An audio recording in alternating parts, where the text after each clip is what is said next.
Muito boa noite a todos e todas, meus amigos, minhas amigas do Grupo Espírito Luz e Amor. Mais uma segunda-feira, nos reunimos para o estudo do livro A Gênese, os milagres e as predições segundo o Espiritismo. Nós já estamos no finalzinho do estudo, né? Nós passamos já pela introdução, pela Gênese, nós estudamos a Gênese orgânica, né? A gênese mineral também, a criação dos astros, planetas, a gente entendeu um pouco melhor sobre a formação dos planetas, né? Nós estudamos as nebulosas e estudamos em especial, é claro, o planeta Terra, a formação do planeta Terra, seu desenvolvimento, as fases pelos quais passou, né? Seja no momento que ele estava muito quente, muito frio, teve o movimento das águas, né? Nós estudamos lá o desenvolvimento da vegetação, dos animais e depois os seres humanos. Passamos pela parte que fala dos milagres, onde nós estudamos o fluido, em especial, o perispírito, e trabalhamos ali, né, junto com Kardec, trabalhou conosco, os milagres, os ditos milagres no Evangelho, né, e nos ensinou que ali, na verdade, são realizações de Jesus através das suas faculdades, que ele tinha de uma forma muito desenvolvida, né? Muito mais desenvolvida do que qualquer um de nós, mas que se deram através de fenômenos naturais. São fenômenos naturais, né? Eu acho que esse tenha sido o grande aprendizado daquela parte que nós estudamos. E aí entramos no estudo das predições, né? Daquilo que virá a acontecer. E aí nós estudamos os tipos de predições, né? Algumas predições a gente consegue perceber pelo conhecimento científico, outras predições nos vêm através dos momentos de desdobramento ou através do contato com o plano espiritual. E também fizemos a diferenciação lá sobre os tipos de predições, né? Predições. Aquela predição que pode mudar, porque no meio dela tem um livre-arbítrio de algum de nós, né? Como a gente fez uma brincadeira aí, né? Que um espírito pode ver o quadro mental de um de nós e falar, aquele ali quer tomar um café com um outro amigo lá. Mas, até esse café acontecer, tem muitos livre-arbítrio aí no meio, né? Então, pode ser que mude. Mas é possível, sim, a gente ter uma noção do que pode vir a acontecer. Por isso mesmo que é muito difícil uma predição de data e horário, né? Então, eu vou dar um presente para minha filha no dia tal, na hora tal, daqui 2 anos. Tanta coisa para acontecer até lá, tanta coisa que pode mudar, né? Tanta coisa que pode acontecer, então geralmente não tem fundamento essas predições. Agora, a predição, que é predição que não muda de jeito nenhum, é a predição dos desígnios divinos, porque Deus, Todo-Poderoso, né, claro, tem condições de fazer cumprir os seus desígnios, né? Então, independe do livre-arbítrio do ser humano. Aí, então, dentro das predições, Kardec pega as predições do Evangelho, né? E vai passando, e é aí que nós estamos, nesse estudo das predições do Evangelho. E agora nós estamos terminando a predição sobre os sinais precursores, né? Que seriam ali os sinais precursores do juízo final, né? Alguns falam sobre a segunda vinda de Jesus, mas seriam os sinais precursores aí dessa segunda vinda, que seria o juízo final. Então, nós estamos no capítulo 17, e agora nós vamos para o item 57. Aí eu vou compartilhar aqui a minha tela com o texto e lembrá-los de que nós estamos numa mesa redonda, num debate.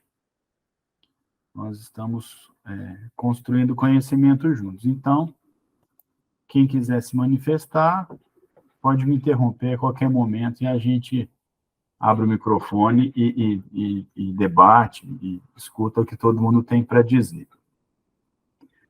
Então, vamos lá. Nós estamos falando dos sinais precursores. Não sei se vocês lembram, mais ou menos, ele estava falando, né? Essa predição de Jesus. Jesus falou que estaria à direita do Pai, desceria, o céu se apagaria, desceria ao som de trombetas e tal.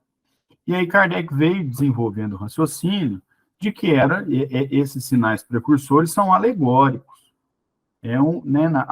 Nós, naquela época, nós seres humanos, naquela época, não tínhamos condições de entender o que seria esse juízo final, né, e esses sinais precursores. Então, Jesus, como fez por várias vezes, falou através de alegoria, né, que soariam trombetas e tudo mais, aquela forma alegórica que ele usa para falar. Disse também sobre que próximo do fim, né, quando sua palavra, a palavra de Jesus, estivesse disseminada em todo o mundo, estaria próximo o juízo final, né? Então, foi mais ou menos nesse ponto aí que a gente terminou, e aí a gente vai dar continuidade, já concluindo sobre esses sinais precursores. Então, item 57. Aí a pergunta que todo mundo quer saber, né? A pergunta de milhões aqui. Quando sucederão tais coisas? Quando que vai acontecer essas coisas? E aí vem, entre aspas, né? Ninguém o sabe, diz Jesus, nem mesmo o Filho. Jesus disse isso. Jesus falou que não sabia quando seria isso, né? Ele falou, ninguém o sabe, nem mesmo o Filho. Ou seja, nem mesmo Jesus sabia quando seria esse juízo final. Então, vejam que interessante, por que Jesus não sabia quando seria? Porque essa predição não tem data e hora, isso aí depende do livre-arbítrio de um planeta todo, e não só do encarnado, né? De quem está desencarnado aqui também está dentro da nossa área vibracional, né? Que está na erraticidade, também participa aí desse desenvolvimento. Então, quando o planeta vai desenvolver, depende de nós, de forma coletiva. Então, não dá para cravar quando vai ser, né? E aí ele continua. Mas quando chegar o momento, os homens serão advertidos por meio de sinais precursores. Esses indícios, porém, não estarão nem no sol, nem nas estrelas. Mostrar-se-ão no estado social e nos fenômenos mais de ordem moral do que físicos, e que, em parte, se podem deduzir das suas alusões. Ou seja, o que os espíritos aqui, junto com Kardec, estão nos ensinando? Esses indícios de quando seria esse juízo final, quando seria essa transformação do planeta, eles vão se dar através do estado social, que nós estivermos, ou seja, como que os seres humanos vão estar organizados, como que os seres humanos vão lidar uns com os outros, né? Então, os fenômenos mais de ordem moral do que físico. Então, muito mais do que tremores ou algum outro sinal físico, vai ser a ordem moral, porque o planeta vai mudar, como nós conversamos semana passada, quando nós evoluirmos moralmente. Então, uma coisa a gente tem certeza, não vai ser agora. Porque nós estamos todos organizados, né? Quando eu falo nós, eu falo o planeta Terra, né? Nós mantemos o sistema de guerras, né? A gente ainda não consegue se organizar como irmãos, nós não conseguimos nos amar, nós temos dificuldade de distribuir a nossa renda, né? De fazer uma organização que acolha a todos, né? Nós não conseguimos isso é fato, né? Então, esse estado social ainda não chegou. Quando o estado social chegar, ou seja, vai diminuir a maldade, né? Quando a gente já estiver assim, acolhendo, amando, quando a gente conseguir se entender moralmente, nós estivermos moralmente elevados, aí sim serão sinais precursores desse juízo final. Depois Kardec continua dizendo o seguinte, ó, é indubitável que aquela mutação, ou seja, aquela mudança, não poderia operar-se em vida dos apóstolos, pois, do contrário, Jesus não lhe desconheceria o momento, né? Porque Jesus, na época, não sei se vocês lembram, ele falou assim, que alguns deles estariam, né, no momento dessa mudança, né? Não passaria essa mudança sem que eles estivessem lá. E aí, até comentei, a gente sabe que não foi o que aconteceu, né? Porque nós estamos aqui, tudo desorganizado ainda, então, e os apóstolos todos já faleceram há 2000 anos aí, né? Então, não foi isso, não foi isso que ele quis dizer, né? Que aquele corpo, naquela carne, eles veriam essa mudança.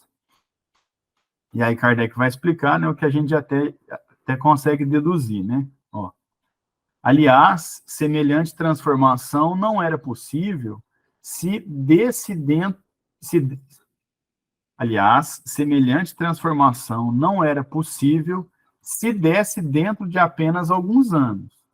Contudo, dela lhes fala como se eles a houvessem de presenciar.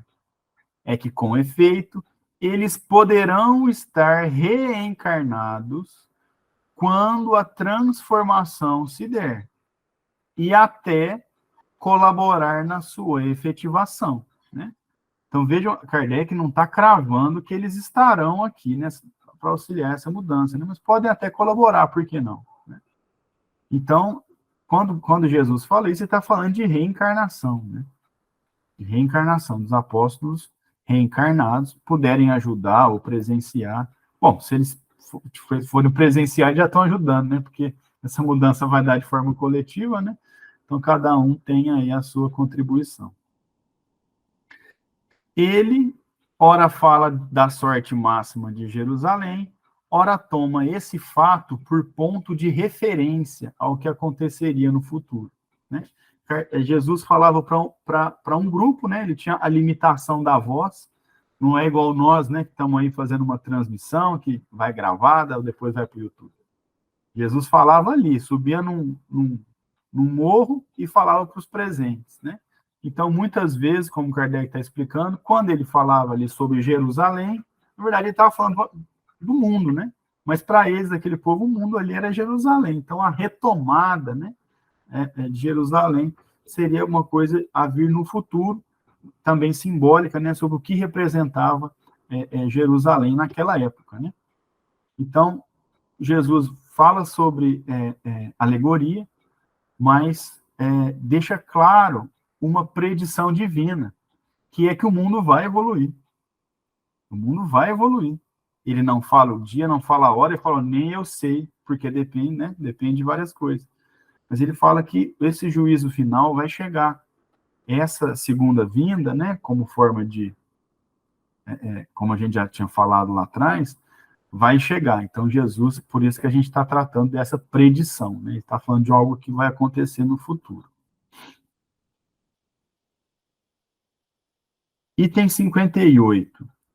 Será que, predizendo a sua segunda vinda, era o fim do mundo o que Jesus anunciava, dizendo: quando o evangelho for pregado por toda a terra, então é que virá o fim?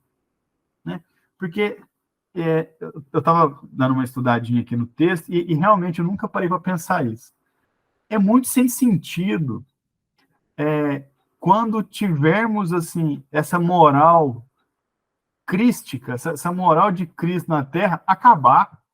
Ué, mas bem na hora que fica bom, né? Bem na hora que a gente consegue se respeitar e se amar, o mundo acaba, né?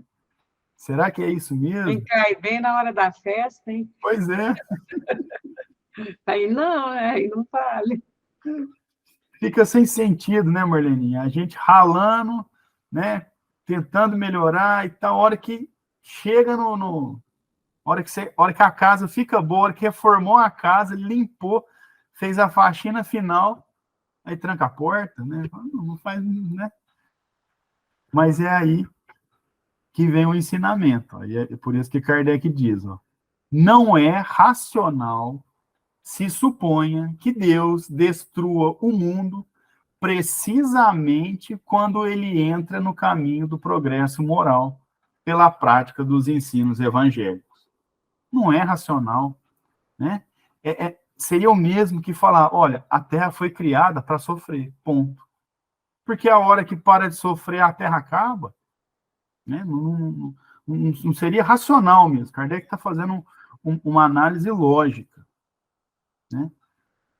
E aí ele continua. Nada, aliás, nas palavras do Cristo, indica uma destruição universal, que em tais condições não se justificaria. Né? Realmente, né? Ele fala aqui, ó, o que ele diz é que chegará o fim, mas o fim de uma era, né? E não um fim físico. Só que se a gente lembrar que aquelas pessoas daquela época só pensavam nas coisas materiais, físicas, falou em fim, é o quê? Explodiu tudo. Não conseguia ter a visão metafísica, a visão fora do físico, ela conseguia só pensar daquele jeito. Então, Kardec vai concluir dizendo o seguinte: devendo a prática geral do Evangelho determinar grande melhora no estado moral dos homens, ela, por isso mesmo, trará o reinado do bem e acarretará a queda do mal. Né? É, pois, o fim do velho mundo, do mundo governado pelos preconceitos, pelo orgulho, pelo egoísmo, pelo fanatismo, pela incredulidade, pela cupidez, ou seja, pela ambiciosidade, por todas as paixões pecaminosas que o Cristo aludia ao dizer: quando o evangelho for pregado por toda a terra, então é que virá o fim. Não será o fim da terra. Aí sim, né, José?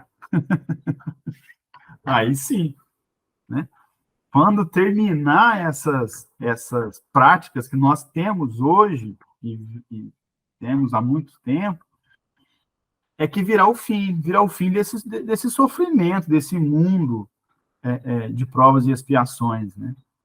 Então, porque o evangelho estará disseminado, e aí a gente não vai ficar mais diferenciando, você veio daqui, você veio de lá, você é assim, você é assado, né? Eu tenho mais que você, mas eu mereço, então fica comigo, você passa necessidade. Né? A gente vai conseguir, moralmente, organizar todo esse pensamento de forma coletiva. De forma coletiva. E a incredulidade, a ambiciosidade, né? Todos esses fatores que mantêm o mundo ser tão material, tão materializado, ele vai acabar, e aí virá o fim dessa era. E aí ele conclui: esse fim, porém, para chegar, ocasionaria uma luta, e é dessa luta que advirão os males por ele previstos. Né? Então, essa é o combate que a gente vê no dia a dia, né? A gente evolui, então a gente não, a evolução humana, ela não retrograda, né? A gente não tem marcha ré. A gente tem freio de mão, às vezes a gente para, fica meio estacionado, mas ré nós não damos. Então nós vamos andando de pouquinho, quando aparece uma ideia nova, tem embate, as pessoas às vezes não aceitam, né? Aí essa ideia às vezes vai, aí melhora a ideia, e é assim que a gente vai construir na sociedade. É assim que nós chegamos onde nós estamos hoje. Né? Se a gente pegar um exemplo simples, que eu gosto muito, porque ele é muito, muito palpável, é o divórcio. Há pouco tempo era inaceitável, civilmente, não estou nem falando de religião, civilmente, um casal se separar. E aí mantinha uma relação, muitas vezes combinada antes, que os nubentes não tinham nem interesse um no outro, ou mantinha uma relação violenta, que causava mais problemas do que soluções. E aí, quando entra a lei do divórcio, vira um rebuliço, as pessoas não querem, né? Muitos não aceitam e tal. Hoje, não tem discussão mais, praticamente, né? As pessoas, quando dizem que é divorciada, eu acredito, né? Não sei, que nem sofrem preconceito mais, antes tinha, né? As pessoas escondiam, ou não divorciava para não ficar com vergonha. Olha como nós evoluímos nesse quesito. E foi um ponto só. Então vejam que quando a ideia aparece, ela é combatida, é discutida, um não aceita, mas devagar ela vai através da evolução, ela vai entrando na mente da sociedade e a gente vai vendo os frutos, né? O divórcio aumentou muito, mas faz parte, as pessoas casam, não deu certo, aí dá certo com o outro, ou dá certo fica sozinho, tá tudo bem, né? Não tem problema nenhum. O importante é a gente ser feliz e se organizar, é isso que a gente precisa fazer, né? Muito bem. Agora nós vamos falar da vossos filhos e vossas filhas profetizarão. É a próxima predição.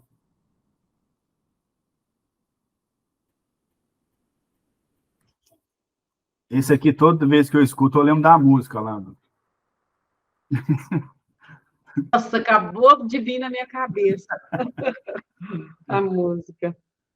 Exatamente. Então, essa predição, vossos Qual filhos, música? chama Do Brasil para o Mundo Inteiro, Ah, é. que fala É a do César Tucci. Isso.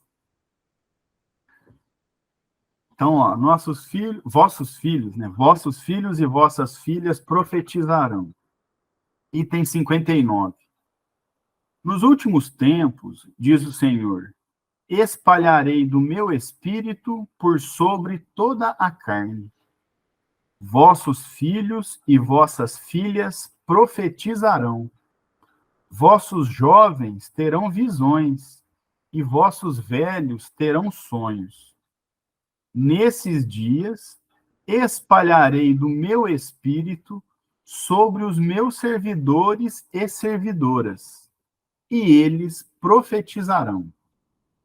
Essa parte do Evangelho está em Atos, capítulo 4, versículo 17 a 18, e em Joel, capítulo 2, versículo 28 a 29.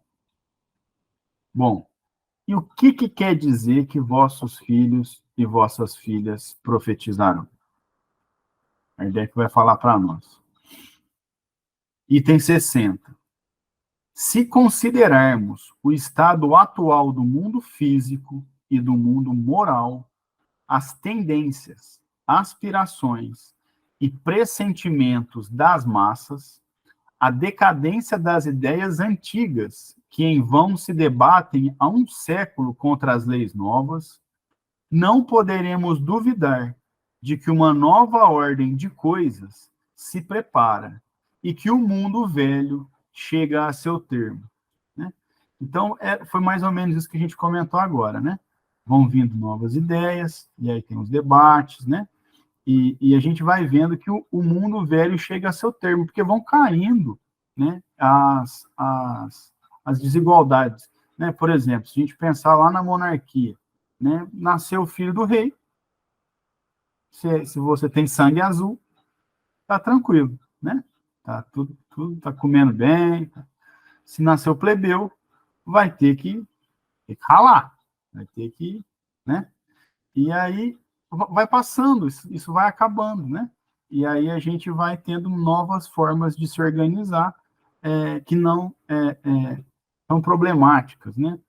E aí, então, vão vindo novas leis, a sociedade vai mudando, e aí Kardec diz, ó, fica claro que o velho mundo chega a seu termo, né? Quando ele diz termo, ele está falando de final, chega a seu final, né? Porque aos poucos a gente vai evoluindo e aparecendo novas leis, isso sobretudo, né? Aí ele diz, ó, se agora, levando em conta a forma alegórica de alguns quadros e perscrutando o sentido profundo das palavras de Jesus, compararmos a situação atual com os dos tempos por ele descritos como assinaladores da era da renovação, não poderemos deixar de convir em que muitas das suas predições se estão presentemente realizando, donde a conclusão de que atingimos os tempos anunciados, o que confirmam em todos os pontos do globo os espíritos que se manifestam. Exatamente. A gente já falou isso aqui, e todo mundo aqui deve ter visto em palestras em vários lugares. Quando vem a terceira revelação, que é o Espiritismo, ela tem uma concentração ali na Europa, na França e tal, por causa de Kardec. Mas as manifestações espíritas pipocaram no mundo todo, né? Apareceram no mundo todo, não é uma questão, né? Tanto é que a gente fala, só, porque tem gente que fala assim, não, eu não vou no centro espírita porque eu tenho medo do espírito. Mas não é lá que estão os espíritos, bem. É em tudo quanto é lugar. E as manifestações acontecem em todos os lugares, né? Então, eu escutei isso hoje lá no trabalho. A moça que trabalha comigo, que ela tem medo e tal. Aí a gente estava tomando café, eu expliquei isso de uma maneira bem simples, claro. Aí ela, ai, Gia, agora eu quero aprender. Falei, bora lá, vamos lá para o Luz e Amor, então. Vamos aprender que você perde o medo. Então, o contato com o mundo espiritual aparece no globo inteiro. Tanto é que a gente tem outras religiões com outros nomes, outros termos, né? Ele estava inspirado, né? Ele tem o dom, não sei do que, tal. É a mesma coisa. Está sobre outro nome, né? Lógico. A prática, o estudo é diferente, mas é um contato com o plano espiritual, né? Então, quando Kardec diz, essas predições estão se realizando, estão mesmo, porque Jesus acaba de dizer que o seu espírito vai se derramar pelo globo todo, e os vossos jovens profetizarão e tal. É o que está acontecendo desde a época de Kardec, né? Que ele escreveu esse livro aqui em 1860 e pouco. Essas comunicações que estavam acontecendo. Item 61. Como vimos, coincidindo com outras circunstâncias, o advento do Espiritismo realiza uma das mais importantes predições de Jesus, pela influência que ele forçosamente tem de exercer sobre as ideias. Ele se encontra, além disso, anunciado em Os Atos dos Apóstolos. Nos últimos tempos, diz o Senhor, derramarei do meu espírito sobre toda a carne. Vossos filhos e filhas profetizarão. E faço um destaque aqui, nos últimos tempos. Nós estamos nos últimos tempos desse mundo de provas e expiações. Então, o Espiritismo, como Kardec está falando, é uma das mais importantes predições, né? Porque é justamente esse descortinamento. A gente abre a visão, a gente estava focado aqui na Terra, material. A gente está praticamente olhando para baixo. O Espiritismo faz a gente abrir os olhos. A gente descortina o mundo espiritual e o progresso da astronomia, como a gente estudou aqui também na Gênesis, lá no começo, faz a gente olhar para fora também. Olhar, entender os astros, e aí a gente estuda no Espiritismo o progresso dos planetas, e aí a gente abre os olhos, a gente tira o véu que estava sobre os nossos olhos, né? E aí Kardec diz, é a predição inequívoca, ou seja, sem dúvida nenhuma, da vulgarização da mediunidade. E vulgarização aqui não é no sentido de popularização. Então, é a predição inequívoca da popularização da mediunidade, que presentemente se revela em indivíduos de todas as idades, de ambos os sexos e de todas as condições. Tem nada mais justo que isso. A mediunidade não dá dentro de uma religião, dentro de um país, de uma classe social, ou determinado grupo sanguíneo, não. É esparramada. Gente de todas as condições, todas as idades, todas as condições.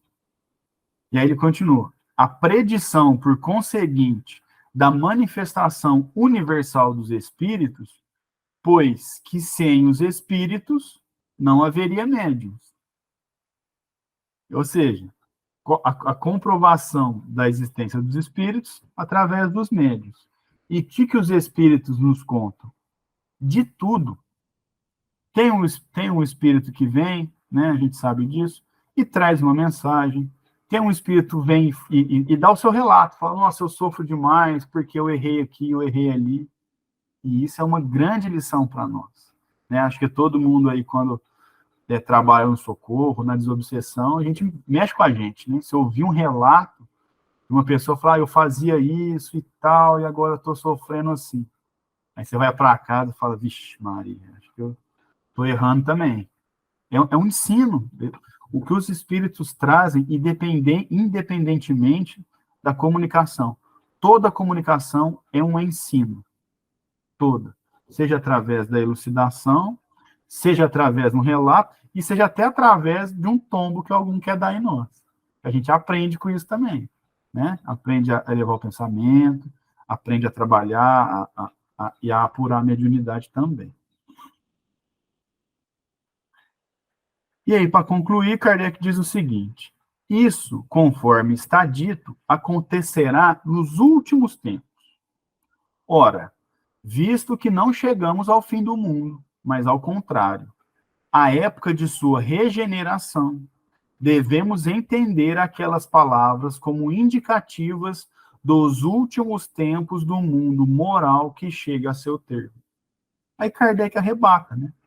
Então, se chegou esse momento, esse último tempo, da divulgação, né, vamos dizer assim,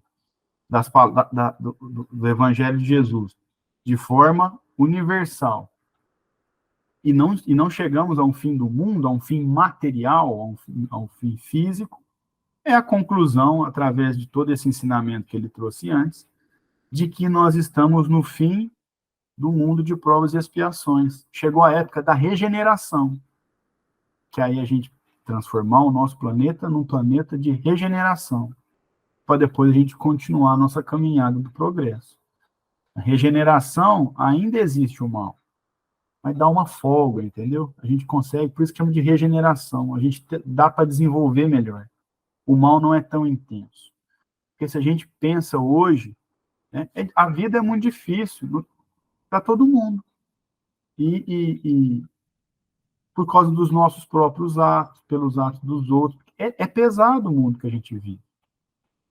Né? Então, a gente está sempre alerta, a gente fica ansioso, né?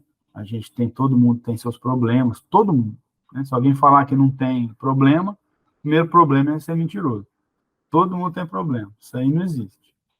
Porque nós estamos num mundo de provas e expiações. Então, nós estamos sofrendo, né, no sentido de ter que praticar provas e expiações. No mundo de regeneração, essa influência do mal diminui consideravelmente. Aí a gente consegue se regenerar, né? Para poder depois continuar a nossa caminhada.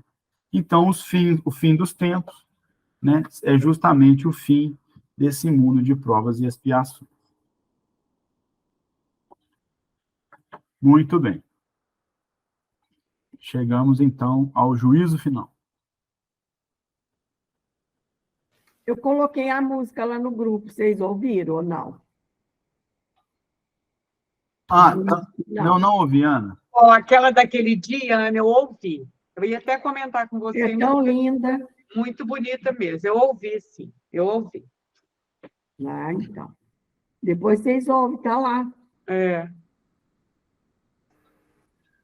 Vamos ouvir, sim, Ana. Criança de férias, a gente não consegue nem pensar direito. Eu vou colocar ela para escutar junto. Vai ser a melhor saída. Verdade, verdade. E, inclusive, você vai ver que ela vai prestar atenção e ela vai gostar.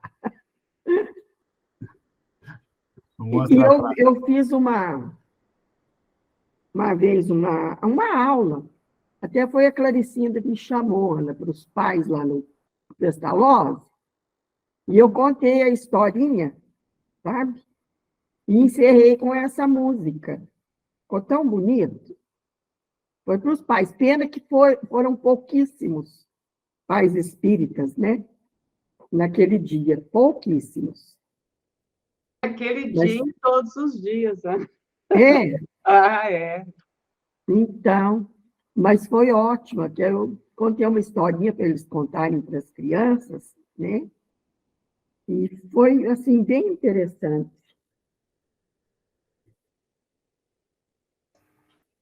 Isso aí, muito bem. Bom, Então, passamos dos sinais precursores, vamos para o juízo final, né?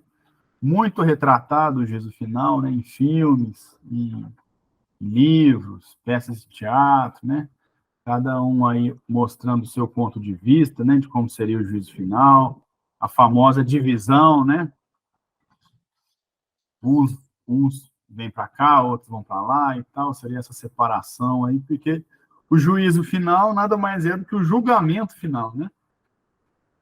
Uai, se você sabe compartilhar. Eu não sei, mas você pode compartilhar a música aí para encerrar. Posso sim. Na hora que eu terminar aqui, eu tento compartilhar ela, Ana. Pode deixar.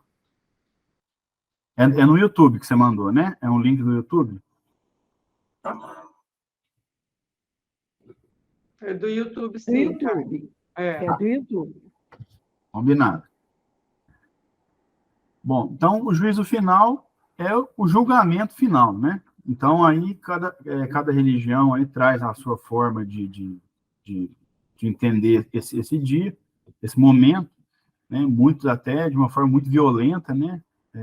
Algumas falam até de tortura no juízo final e ter que suportar uma tortura. Mas como a gente está vendo aqui, a visão espírita é outra. O juízo final, né? Como a gente já estudou aí a progressão dos mundos, né, quando a gente já estudou aí no Livro dos Espíritos, e também aqui na Gênesis, nós estudamos isso também, quando a gente estudou o último capítulo do livro, ele fala justamente disso, que quando o mundo vai progredir, aqueles que não tiverem condições mais vão ser exilados a outros mundos, né, como já aconteceu também os exilados para cá. Né? Então vamos ver o que Kardec nos diz. Ele diz o seguinte, ó. Ora, quando o Filho do Homem vier em sua majestade, acompanhado de todos os anjos, assentar-se-á no trono de sua glória, e reunidas à sua frente todas as nações, ele separará uns dos outros, como um pastor separa os bodes dos bodes as ovelhas, e colocará à sua direita as ovelhas e à sua esquerda os bodes. Então dirá o rei aos que estiverem à sua direita: Vinde, benditos de meu Pai. Então, essa passagem está em Mateus, no capítulo 25, versículos 31 a 46, e também é tratada no Evangelho segundo o Espiritismo, no capítulo 15. Né? Então, seria lá a divisão. Deus viria e falaria, ó, uns para cá, outros para lá, os que estão aqui sejam bem-vindos, e os que não forem bem-vindos, né, os outros, aí vão sofrer, vão para o inferno. Segundo algumas visões. Essa trazida aqui por Jesus, que nós entendemos como alegórica, porque não dava para ele explicar naquela época uma progressão de mundo. Se nós hoje temos que estudar, anotar, esquece, estuda de novo para entender, imagine naquela época. Então, Jesus utilizou de alegoria para explicar que haveria uma divisão no juízo final, ou seja, haveria uma divisão, né, quando haveria o progresso dos mundos. Mas como que vai se dar essa divisão? Né? É isso que a gente estuda aqui. Ó. Tendo que reinar, item 63, tendo que reinar na terra o bem, necessário sejam dela excluídos os espíritos endurecidos no mal e que possam acarretar-lhe perturbações. Essa é a divisão. A Terra vai evoluir, a Terra vai entrar no mundo de regeneração, mas o livre-arbítrio é uma lei natural. Deus não obriga ninguém a nada. Ou você é obrigado a fazer isso. Não, existe o livre-arbítrio, é uma lei que ele criou. Então o mundo inteiro vai regenerar e eu vou continuar preconceituoso. Eu não gosto mesmo e é isso aí. Tudo bem, meu querido, não tem problema nenhum. O planeta evolui e você vai para um planeta que está na sua condição moral, que é um planeta mais atrasado, porque é na condição que você está. Então, é uma predição, a evolução do mundo, é uma predição divina, ela vai acontecer. Por quê? Porque se quem estiver teimando não evoluir, Deus manda para outro planeta. Então, os espíritos endurecidos no mal vão ser excluídos para não causar perturbação num planeta que vai melhorar, né? Que no caso é a Terra. Ó, aí ele diz: Deus permitiu que eles aí permanecessem o tempo de que precisavam para se melhorarem. Mas, chegado o momento em que, pelo progresso moral de seus habitantes, o globo terráqueo tende a ascender, ou seja, subir, né, na hierarquia dos mundos, interdito será ele, como morada, ou seja, vai ser proibido de entrar, né? Interdito será ele, como morada a encarnados e desencarnados que não hajam aproveitado os ensinamentos que uns e outros se achavam em condições de aí receber. Ou seja, Deus dá oportunidade para todo mundo. E a gente fica aqui o tempo que a gente precisa para melhorar. Agora, nós vamos melhorar? Aí depende de cada um. Agora, chegou o momento que o planeta melhorou. E aí, você vai ser interdito, você não vai poder entrar lá. Porque você vai causar perturbação. E aí, se você não aproveitou os ensinamentos que outros aproveitaram. Isso é uma questão tranquila. É uma questão de evolução de cada um. Mas o que vai acontecer, então, com quem não querer progredir, não quiser progredir? Aí tem explicação, ó. Serão exilados para mundos inferiores, como o foram outrora para a Terra os da raça adâmica, vindo substituí-los espíritos melhores. Então, vocês lembram que a gente estudou lá atrás também, no começo, lá na Gênesis, que alguns exilados de outros planetas vieram para cá, né? Por isso até que a gente falou, não sei se vocês se lembram, do paraíso perdido. Né? Lembram? Então, o que é o paraíso perdido? Os caras estavam num lugar bom, mas teimoso, não quer melhorar, não quer dividir, não quer amar, vieram aqui para o planeta Terra, atrasado. E não vieram agora, não, com semáforo, anestesia, chuveiro quente, cobertor, não. Vieram aqui na floresta mesmo, né? Vieram ali ter que trocar pedrada para dividir uma manga. Vieram assim, nessas condições, né? Por isso que é o paraíso perdido mesmo. Eles foram expulsos do paraíso, de um planeta melhor, e vieram para cá. E aqueles que se recusarem a evoluir, é a mesma coisa. A Terra evolui para um mundo de regeneração, e aqueles que não persistirem teimando vão para um mundo atrasado, e lá nesse mundo atrasado, eles vão ser superiores em relação àquele mundo atrasado. E aí eles dão uma ajuda naquele mundo também. Porque não tem nenhuma atitude divina que é um castigo. Então eu vou te castigar e te colocar num mundo inferior. Não é um castigo, é uma lógica. Sua condição está lá, não está aqui mais, então você vai para lá.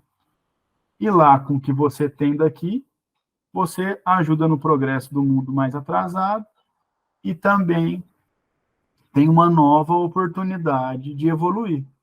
Ah, mas e se eu não quiser evoluir? Não tem problema, não. Quando aquele mundo regenerar, você vai para outro atrasado.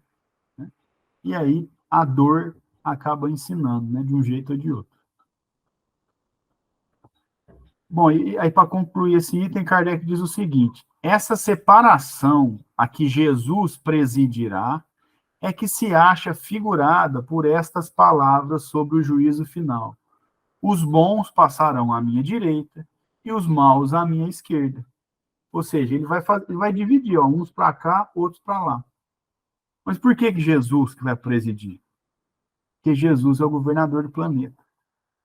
Ele tem condições de saber quem está apto para permanecer nesse mundo de regeneração e quem não está.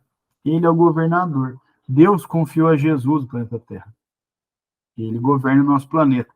Desde quando era uma bola de fogo até a sua continuação evolutiva. Então, ele que vai conseguir fazer essa distinção e falar, ó, esses daqui não têm condição mais de se regenerar, né? Tem condições de se regenerar. Eles não têm condições de estar nesse mundo de regeneração. E aí serão exilados a outro, e aí lá vão dar continuidade ao seu processo evolutivo. Importante lembrar que, quando a gente pensa nessa divisão, às vezes a gente pensa em quem está vivo, mas não é assim. É todo mundo que está na erraticidade. É todos os espíritos que estão nesse... Porque a gente já estudou isso também. Nós estamos encarnados aqui. Tem um monte de desencarnado lá, mas que fazem parte do planeta Terra. Então, a gente desencarna, vai para lá, o que está na erraticidade vem para cá. Quando a gente está na erraticidade, é que a gente está encarnando e desencarnando nesse orbe, na Terra. Então, esse juízo final, né, essa divisão, ela acontece com todo mundo, com a turma toda, não é só com quem está vivo, não. Né? Que às vezes a gente pensa dessa maneira, mas é todos os espíritos que estão nesse hálito da Terra, que estão nesse grau evolutivo da Terra. A Terra evoluiu, aqueles que evoluírem juntos vão, os que não evoluírem vão se estabelecer num planeta que está nas condições aptas para ele. Muito bem. Item 63. Tendo que reinar na Terra... Opa, isso aqui eu já li, né? Passei, desculpa. Item 64. A doutrina de um juízo final, único e universal, pondo fim para sempre à humanidade, repugna a razão, por implicar a inatividade de Deus, durante a eternidade que precedeu a criação da Terra e durante a eternidade que se seguirá com sua destruição. Então, aqui Kardec faz uma análise lógica dessa visão que o mundo, que o planeta Terra seria o centro do universo. Né? Só nós estamos aqui. Ou seja, antes de ter o planeta Terra, Deus estava na inatividade, estava inerte, parado, sem fazer nada. E depois do juízo final, fez a divisão, ele vai ficar inerte, né? Tem que falar, repugna a razão, ou seja, é ilógico, não faz sentido esse pensamento. E aí ele questiona, que utilidade teriam então o Sol, a Lua e as estrelas, que, segundo a Gênese, foram feitos para iluminar o mundo?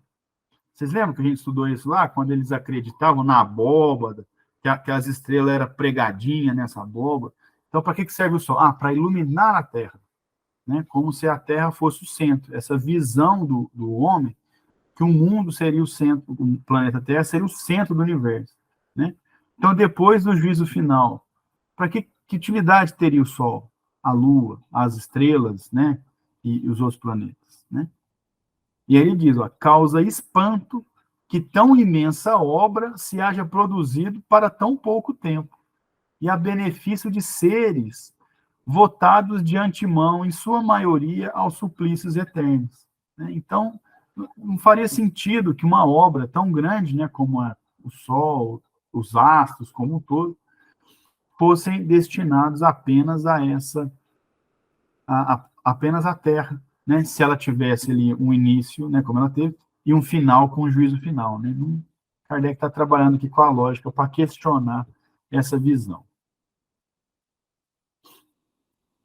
Item 65. Materialmente, a ideia de um juízo único seria, até certo ponto, admissível para os que não procuram a razão das coisas, quando se cria que a humanidade toda se achava concentrada na Terra, e que para seus habitantes fora feito tudo que o universo contém. Então, Kardec fala assim, materialmente falando, é até admissível, né, que um julgamento único faria sentido, né? Isso quando a humanidade cria, ou seja, acreditava que toda a humanidade estava na Terra, só tinha aquilo ali, aquela visão egocêntrica, né, do homem da época. Aí ele conclui, né? É, porém, inadmissível... É visão geocêntrica. Geocêntrica. Eu estava procurando essa palavra aqui, Ana. Você já tinha falado uma vez. Eu sei que você estava procurando. Eu estava procurando ela aqui. Obrigado. Então, essa crítica, né? Kardec falou, ó, nessa visão geocêntrica, né, como a Ana ensinou, o planeta Terra é o centro de tudo, é até admissível, né, com essa visão geocêntrica. Agora, é inadmissível desde que se sabe que há milhares de mundos semelhantes que perpetuam as humanidades pela eternidade em fora e entre os quais a Terra é um dos menos consideráveis. Simples ponto imperceptível. Então, a gente acreditar num juízo final daquele tipo, a gente está desconsiderando tudo que a astronomia vem estudando. Né? A gente já vê aí estudos de... Gente, só a nossa galáxia, ela já é muito grande. Mas é um negócio assim, da falta de ar. Você vê. A nossa é uma galáxia. Tem não sei quantas outras aí. Então, nós estamos falando de milhares, né, milhões de astros, de planetas, de satélites, de sóis, de estrelas, né? E não dá nem para contar, porque a gente não tem capacidade e porque existem as nebulosas, que nós já estudamos aqui, que são os berçários de novos planetas, de novos astros. Então, qual o sentido de um juízo final na Terra quando a gente entende, né, pelo menos um pouquinho, tem uma noção muito pequena do tamanho que é o universo? Não faz sentido, porque a gente, esse juízo final é só quando a gente considera só a Terra. Né? Ou seja, ele é de uma outra época, da época geocêntrica, da época em que o homem acreditava que o planeta Terra era tudo. Tudo era criado para o planeta Terra. Hoje a gente sabe que não é assim, né? Tanto é que, como a gente estudou, eles achavam que o Sol iluminava a Terra e que o Sol girava em torno da Terra. A Terra era o centro de tudo. Hoje a gente já sabe que não. A Terra gira em torno do Sol. Né? E aí, inclusive, o pessoal sofreu com isso aí, Copérnico e tudo mais. Bom, eu vou parar aqui, a gente retoma o item 65 na semana que vem, para não ficar quebrado, eu li só o primeiro parágrafo, e aí a gente continua daqui semana que vem, porque deu Ô, nosso Caio, horário. você vai Oi? estar semana que vem? Ah, é verdade, a Marleninha, a Ana e a Marleninha estão me lembrando de coisas importantes aqui. Como as férias escolares chegaram aí para todos, nós vamos tirar umas férias também para a gente dar uma descansadinha. Nós vamos ficar 3 semanas sem estudos, mas isso também é uma prática aí do Luz e Amor, de outros grupos também, para a gente dar uma renovada e tal. Muita gente viaja também, quer passar um tempo aí com a família, com as crianças. Então, a gente para hoje e volta na primeira segunda-feira de agosto, que é dia 7. Aí a gente fica aí no meio do juízo final até agosto. Aí a gente retoma o nosso estudo aí. Mas podem ficar tranquilos, viu? Ninguém vai ser torturado, vai dar tudo certo. A gente retoma aí em agosto. Obrigado, viu, Marlene? Eu vou falando aqui e minha cabeça às vezes falha mesmo. Alguém quer fazer algum comentário aí? Pode ficar à vontade.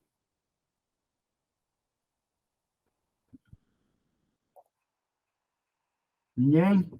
Ana, não vou conseguir colocar a sua música hoje, mas eu te prometo que eu coloco segunda-feira, dia 7 de agosto. É bom que aí fecha, né?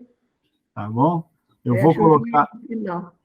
Eu consegui pegar rapidinho aqui, do Brasil para o mundo inteiro. Que aí a gente estudou hoje aí sobre os vossos jovens e vossas jovens profetizarão. Então a gente encerra a reunião de hoje aí com essa música, que é uma prece, né? Vou compartilhar aqui com vocês.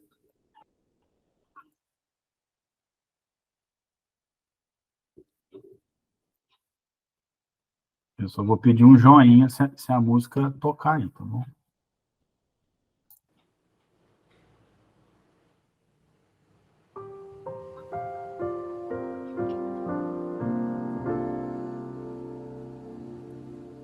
Senhor Jesus, amigo verdadeiro, hoje sabemos porque estamos no Brasil. Tu nos trouxeste para a terra do cruzeiro e por amor, no teu amor nos reuniu. Por tantas vezes renasci no velho mundo, e em muitas delas por orgulho me perdi. Criei sistemas, guerras, lemas de egoísmo, e desse jeito me afastei tanto de ti. Agora estou criança em solo brasileiro. No Evangelho eu encontro a direção.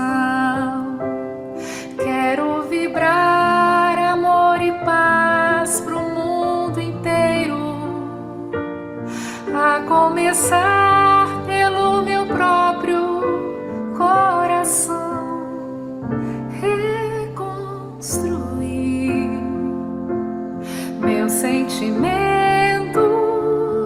lutar por dentro para que eu possa melhorar, iluminar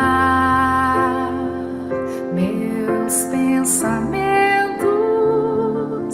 pelo trabalho para que eu possa despertar, reconstruir meus sentimentos, lutar por dentro para que eu possa melhorar, iluminar meus pensamentos pelo trabalho para que eu possa despertar nas terras do Brasil, com as cores do Brasil. Todas as cores cabem no nosso Brasil.